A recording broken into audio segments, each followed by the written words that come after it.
Encontré un agujero en el Cerro de la Crucita, Querétaro. Mide 1,20 m de alto. No está en ningún plano turístico. Adentro corre agua. La versión oficial dice que el acueducto de Querétaro es solo el de los Arcos, el que todos fotografían. Ese tiene 1.280 metros de largo, 74 arcos. Lo mandó construir el marqués de la Villa del Villar entre 1726 y 1735. Pero yo metí la cabeza en el agujero del cerro y vi que el túnel sigue hacia el sur, bajo la montaña. Sin salida aparente. Llamé a un espeleólogo de la Universidad Autónoma de Querétaro.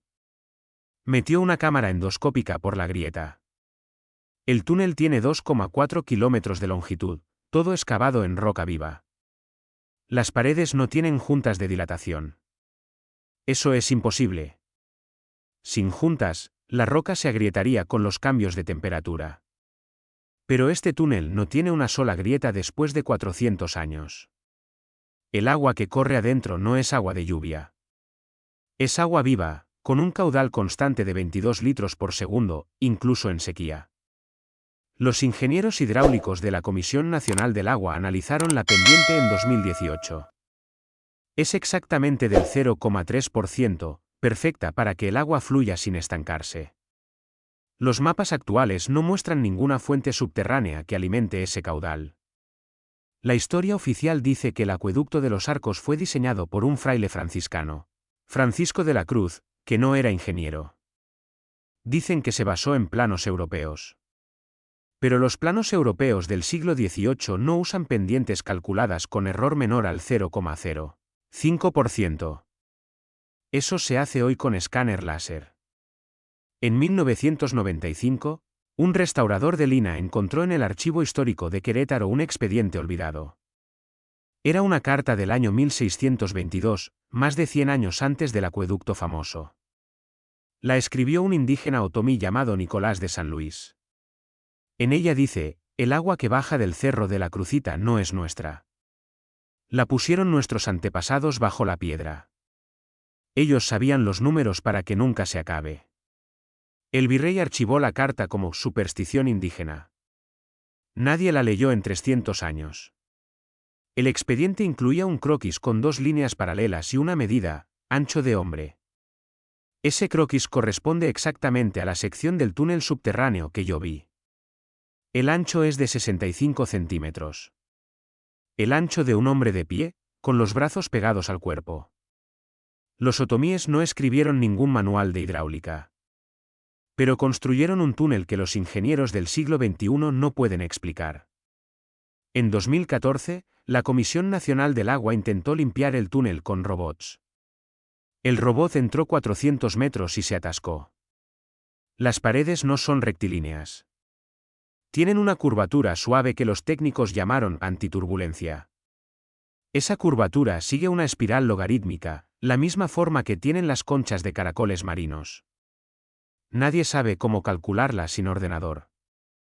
Los otomíes no tenían ordenador. Pero la prueba más dura de todas no está en las paredes. Está en los huesos. En 2005, al hacer cimientos para un estacionamiento cerca del Cerro de la Crucita, los obreros encontraron una fosa con 17 esqueletos. La arqueóloga de Lina que los analizó, Silvia Trejo, publicó un informe interno. Los esqueletos pertenecían a hombres de entre 20 y 40 años. Todos tenían las rótulas y los codos desgastados hasta el hueso.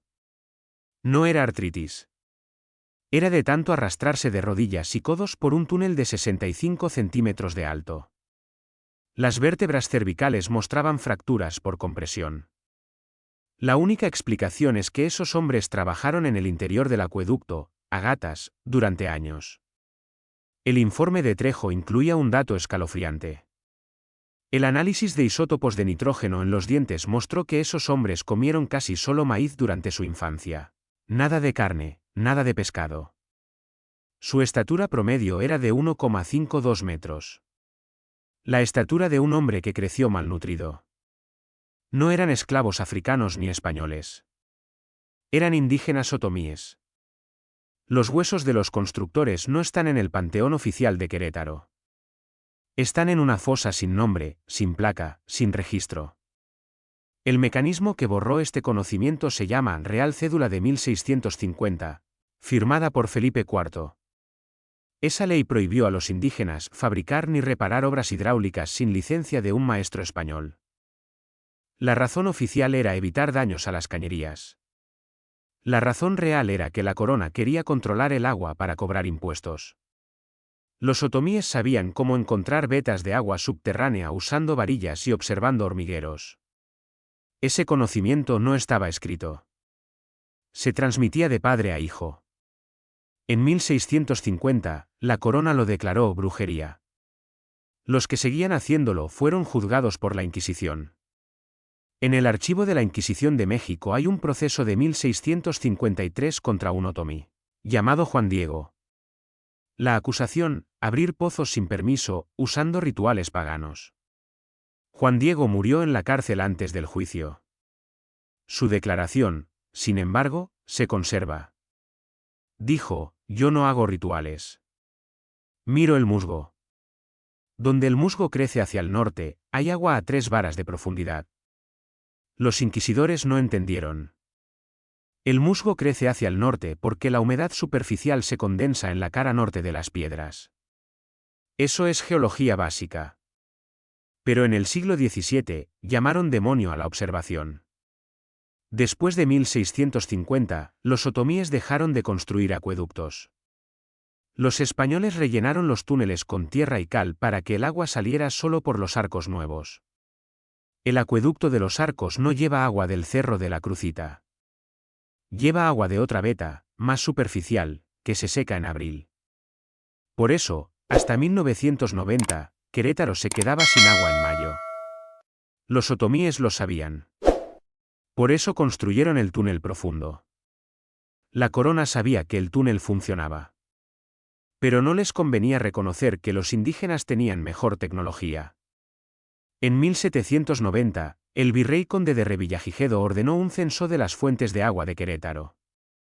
El censo menciona el túnel de los indios como abandonado, de poca importancia.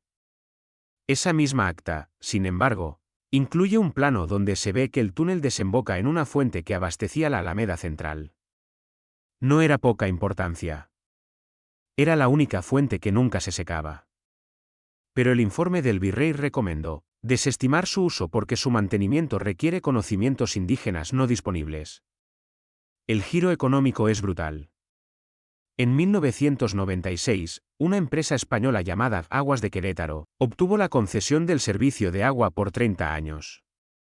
El contrato clasificaba las fuentes de agua en 2 categorías, aptas para uso humano y no aptas.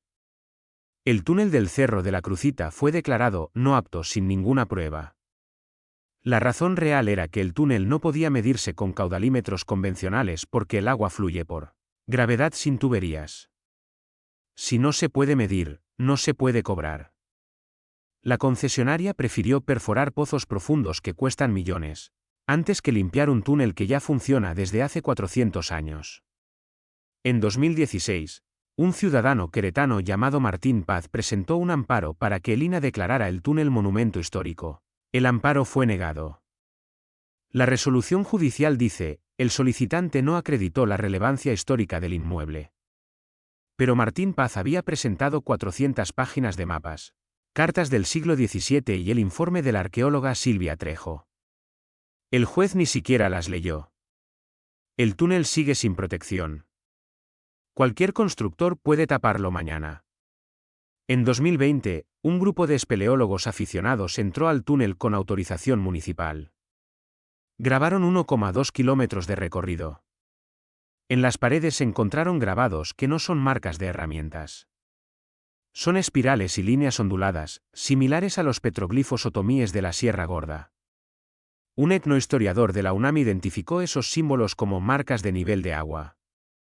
Cada espiral representa una crecida. Los números al lado son barras y puntos, el sistema de numeración mesoamericano. Los otomíes llevaban la contabilidad del caudal desde el siglo XVI. Sabían cuánta agua pasaba, cuándo bajaba, cuándo subía. No necesitaban caudalímetros. El más reciente hallazgo ocurrió en 2022. Una sequía severa dejó al descubierto una compuerta de madera en el interior del túnel. La madera es de cedro, con datación por carbono 14, 1540, más o menos 20 años. Esa compuerta permite desviar el agua hacia dos ramales. Uno va al centro histórico. El otro, según los mapas de 1622, iba a los baños termales de la periferia, que ya no existen. Los ingenieros que examinaron la compuerta dijeron que el mecanismo de giro es idéntico al de las válvulas de mariposa modernas. Solo que está hecho de madera, sin un solo clavo de hierro, y sigue girando después de casi 500 años bajo el agua. El agua que corre hoy por ese túnel es la misma que corría en 1540. No ha variado el caudal, no ha variado la calidad. Los análisis de 2023 del Laboratorio Estatal de Agua muestran que el agua del túnel tiene menos sales y menos bacterias que la que venden las embotelladoras de Querétaro. Pero no se usa. El gobierno no la usa porque no puede facturarla. Los españoles no la usaron porque no la entendían. Los otomíes la usaron durante siglos sin entenderla del todo, pero respetándola. En 2019, un anciano otomí de un pueblo cercano, don Ezequiel, me llevó al cerro. Él ya no usa varillas. Las varillas son de metal, y don Ezequiel dice que el metal miente porque se calienta con el sol. Él usa una rama de ahuehuete en forma de I y camina lento. La rama se mueve sola sobre el túnel. Yo no creía en esas cosas, pero la rama se movió. Don Ezequiel me dijo, el agua no es brujería. El agua pesa. La rama siente el peso. Yo sé que eso no es científico. Pero no tengo explicación para lo que vi. La rama se torció hacia abajo justo sobre el trayecto del túnel que los geólogos detectaron con radar. La pregunta que no puedo dejar de hacerme es, ¿por qué seguimos usando tecnología que contamina y se rompe, cuando tenemos un acueducto de 500 años que sigue dando agua limpia sin bombas, sin químicos, sin electricidad? ¿Por qué los ingenieros no pueden explicar un túnel que los indígenas construyeron con cuerdas y cinceles? ¿Y cuántos túneles como ese siguen bajo las ciudades de México, Perú, Bolivia, esperando que alguien se atreva a entrar a gatas y midiendo el musgo que crece hacia el norte? El agujero del Cerro de la Crucita sigue abierto. Nadie lo ha tapiado. Los fines de semana, los vecinos tiran basura dentro. Las botellas de plástico flotan en el agua que bebió la ciudad durante 400 años. Los huesos de los 17 constructores están en una caja de cartón, en una oficina de Lima, sin fondos para estudiarlos. La carta de Nicolás de San Luis, la del año 1622, se está deshaciendo por humedad en un archivador sin aire acondicionado. Nadie ha pedido que la digitalicen. La compuerta de madera de 1540 sigue bajo el agua. El agua sigue corriendo. Nosotros seguimos sin aprender nada.